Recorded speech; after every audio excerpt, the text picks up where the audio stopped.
Hi class, this is Julia Head, and the story I'm reviewing today is the Rave Review. So there's a few main characters in this story. There is Paul Fiona, who is the main event planner, Alicia Chang, who is the girl affected in this story. There's Alan Wu, the author of the book, her physician at the hospital, and the drug dealer whose name is Frederick Samuels. So Paul Fiona was, as I said, the head event planner. This is the first rave that he's been in charge of, and he wanted everything to run smoothly. Obviously, because this is a story, it didn't go smoothly.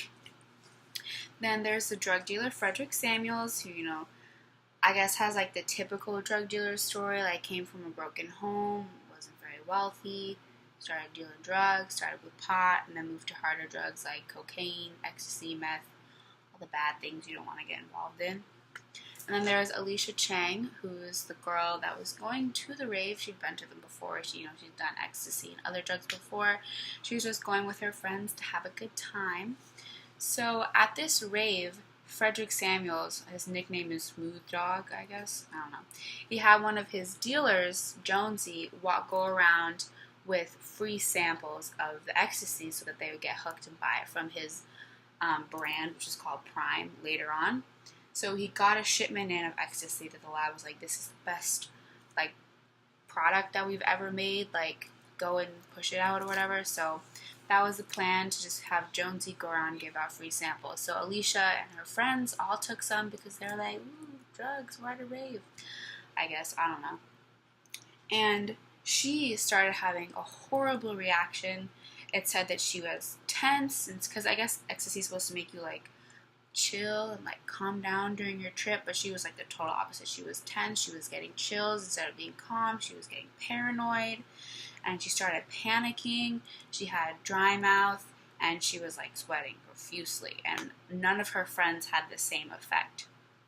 So later she was walking around, all I guess, I don't know, and she fell, she passed out and hit her head, and was just obviously lying on the ground. It took a couple minutes for people to notice, because in raves, it's like a mosh pit, it's dark, it's loud, no one's really paying attention to anyone else, until people figure out later, oh my god, this girl is passed out on the floor. So they brought him to the medical unit that Paul Fiona had set up, because he had an ambulance there all the times, he had a medical unit, he had high security, making sure no one was getting in that wasn't supposed to get in. So it was good on his part to have the medical unit there, but they weren't able to make her conscious, I guess. So then they sent her to the ER, because obviously something was wrong. So when she got to the hospital, on the way actually to the hospital, she started seizing.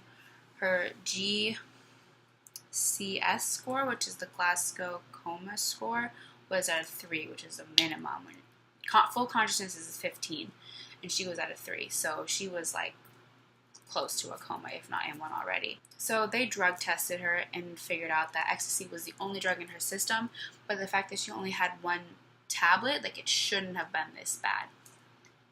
So then her doctor called one of Alan Wu's analytical toxicologists. His name is Dr. Ray Jervis. So he got the empty pill packet that said Prime on it, which is good. She kept that in her pocket after they took the drugs, because they were then able to find Jonesy and Smooth Dog and arrest them for involuntary manslaughter and endangerment of a minor. So they're locked away for giving children drugs, I guess. And he ran it through that there was nothing out of the ordinary in the drug, except for the fact that in one tablet it had 5 times the amount that it should. So she had an ecstasy overdose. And there were 5 other people that were affected to varying degrees that took the Prime ecstasy tablet, and they figured out that they were all of Indian descent and wanted to figure out why, but unfortunately they weren't, because only 2 of the people who were affected signed a release form for that. So sadly, she went to coma, had a lot of internal bleeding, had multi-organ failure, was having cardiac arrest, and because of her accidental overdose, a fun night with her friends turned into her overdosing and dying, which is obviously super tragic. So this story was interesting for me because I personally, drugs don't interest me at all. And I've always been interested in the rave culture, but I never wanted to go to one. I just find it interesting, like the community that it creates. So after this event happened, I think it was the mayor of the town was like, we can't let raves happen anymore. And then obviously a bunch of people are like, no, like you can't do that. You can't ban a form of music. It's like freedom of expression, freedom of speech, whatever. So obviously that didn't go through and raves still happened. But it's very tragic that a lot of these types of stories happen at those concerts.